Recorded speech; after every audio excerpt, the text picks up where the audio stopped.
The scent of a slow-simmering stew once meant survival. For generations of British families, making a home smell like heaven started with 60% of every wage spent on food. These 15 working-class meals weren't just comfort. They were an ingenious solution to poverty, coal rationing, and relentless factory shifts. How did scarcity create flavors so beloved they are now nearly extinct?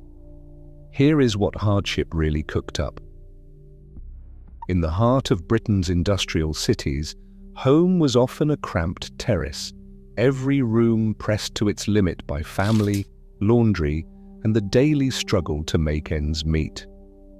Migration from countryside to city packed streets with workers. Liverpool, Manchester, Birmingham, each block a patchwork of lives built around the factory clock.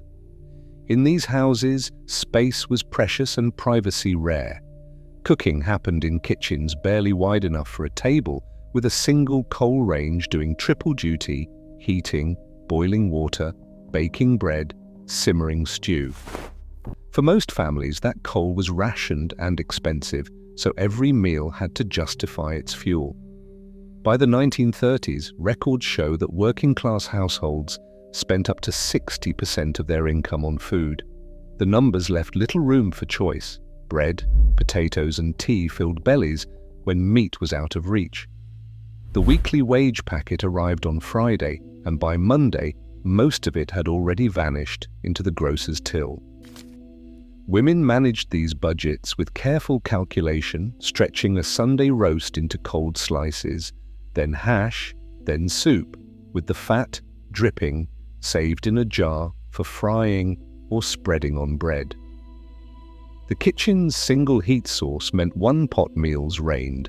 Stews simmered for hours using the smallest possible flame to coax flavor from the cheapest cuts. Fuel was not wasted on boiling water for vegetables or baking separate puddings. Everything cooked together, layered by necessity. Pots were tended so that nothing was wasted, and every scrap added to the pot's flavor. In mining towns, factory shifts staggered mealtimes, so pots were kept warm for hours, feeding children, fathers and mothers as they came in from work. The smell of something cooking was not just about hunger, it was proof that despite the squeeze, someone had managed to make a little go a long way. Every meal in a working-class kitchen was a lesson in ingenuity. With wages stretched thin and fuel precious, cooks became quiet engineers, solving the daily puzzle of how to feed a crowd on scraps and seconds. Suet, rendered beef or mutton fat, was the building block of many solutions.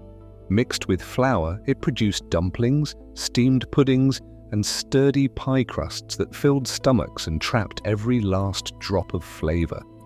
A single pound of meat, diced small, could be spun out across a sweet pudding or a batch of faggots, feeding 6 people where one steak would have fed 2. Root vegetables were the other workhorses: potatoes, carrots, swedes and onions stored well through winter and soaked up the juices of whatever meat or dripping was available. These vegetables did not just bulk out the pot, they absorbed fat and seasoning, carrying the taste and scent of meat through every bite. In dishes like lobby or scouse, the breakdown of potatoes thickened the stew, concentrating the aroma and making the most of cheap cuts. Nothing was wasted, dripping collected from Sunday's roast-flavored breakfasts and fried bread, while pastry offcuts lined pie tins or became crusts for the next day's meal. Even the water from boiling vegetables might be poured back into the pot, layering flavor upon flavor. The result was a kitchen that smelled rich, savory, and deeply comforting, not because of abundance, but because every scrap had been coaxed to its fullest potential. These were meals engineered not just to fill, but to satisfy, using practical science and thrift to turn scarcity into something unforgettable. Steam curled from battered pots, thick with the scent of mutton and beef neck, slowly giving up their richness. In Liverpool, scouse simmered for hours, potatoes and carrots melting into a starchy broth, neck or scrag end releasing flavor until the house was filled with meaty onion warmth.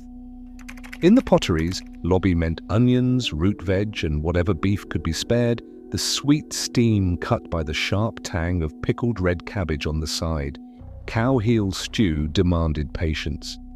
Cow's feet, bought for pennies, simmered until gelatin and marrow thickened the broth, barley or split peas adding heft. Once cooled, the stock set to a trembling jelly, and it was eaten cold the next day.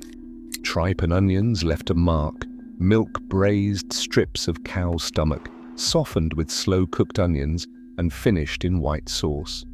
The aroma lingered, warm milk, sweet onions, and a faint, mineral edge. Offal found its way into weekday meals, faggots made from minced pig liver and heart with breadcrumbs and sage, baked in onion gravy and sold in chip shops, smelled of roasted pork and herbs. Liver and onions meant caramelized onions in dripping, floured liver, sizzling in the pan, the air thick with metallic sweet offal, gravy and mash. Deviled kidneys fried fast and tossed in mustard and cayenne sent peppery steam curling up the stairs. Pastry turned scraps into lunches. Lancashire's cheese and onion pie wrapped sharp cheese in large short crust, eaten cold on mill breaks. Bacon and egg pie stretched a handful of bacon and 2 eggs into dinner. In the north, meat and potato pie, beef and onions stewed and sealed in pastry, was sliced hot, beefy steam mingling with vinegar and frying chips. Salt, smoke and thrift carried flavor from the docks to the mills, shaping meals that lingered long after breakfast or tea. In coastal towns, kippers were split, salted, and oak smoked in rows above smoldering fires. They arrived pungent and golden, their aroma so strong it clung to curtains and coats. Factory workers grilled them over the coals or under the grill, filling kitchens with a smoky, oily perfume that signaled Sunday or payday. The scent announced protein on the table, even when money was short. Further north, a joint of ham or gammon simmered quietly for hours, perfuming the house with salt and spice.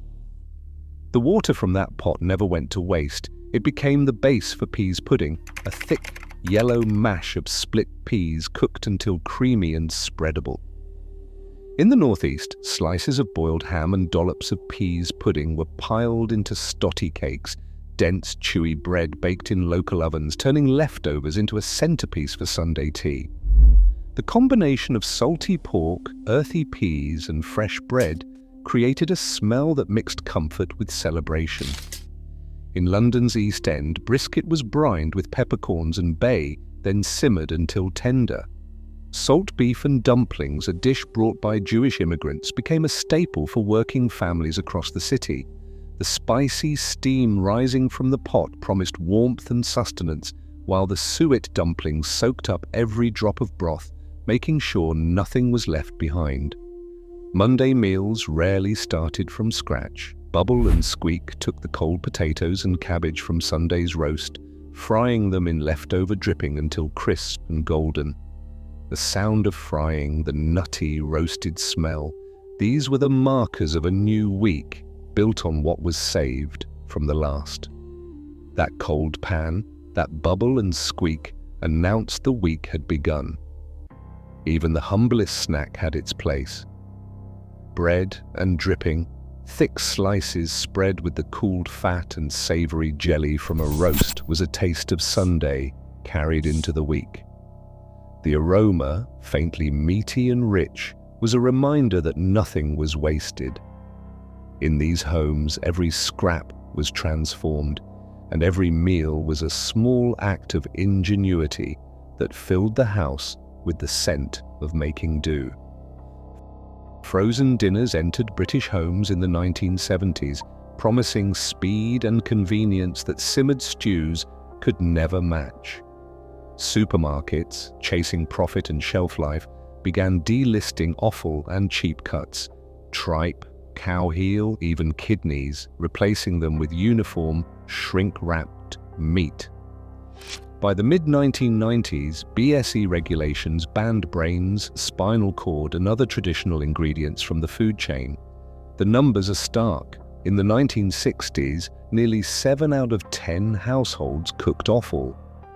Today, only 1 in 8 does. The last tripe shops in Lancashire closed their doors as demand dried up. Chip shops that once baked meat and potato pies on site now rely on mass-produced frozen versions. Market forces, regulation, and changing tastes have pushed these dishes from everyday staple to near obsolete. Their aromas are fading from the corridors of British homes. Oxtail, once sold for pennies as a poor man's cut, now fetches nearly £8 a kilo, more than some prime steaks. In butcher shop windows, beef kidneys sit untouched, and a recent survey found 73% of people under 30 could not even identify them. Dr. Andrea Broomfield calls these meals mathematical precision, minimum input, and maximum nutrition. She warns that losing them is a kind of cultural amnesia. Sociologist Kate Fox points to class anxiety. When middle-class diners order faggots at a gastropub, the context, the daily grind, the stretch of a single roast is stripped away. Chef Fergus Henderson argues that respect for the whole animal has faded, replaced by waste and ignorance. He insists that cooks who made something from nothing had more skill than most modern professionals. But food policy analysts remind us that convenience and processed meals freed women from 4-hour stints at the stove. Progress is not just about what is lost, but about who finally gets to choose. Today, the aroma of those meals fades from daily life. Just 12% of UK households now cook offal. As nostalgia gets commercialized and skills vanish, the real loss is not recipes, but the resourcefulness they represent. What we forget in the kitchen, we risk losing in our culture. Share your memories below.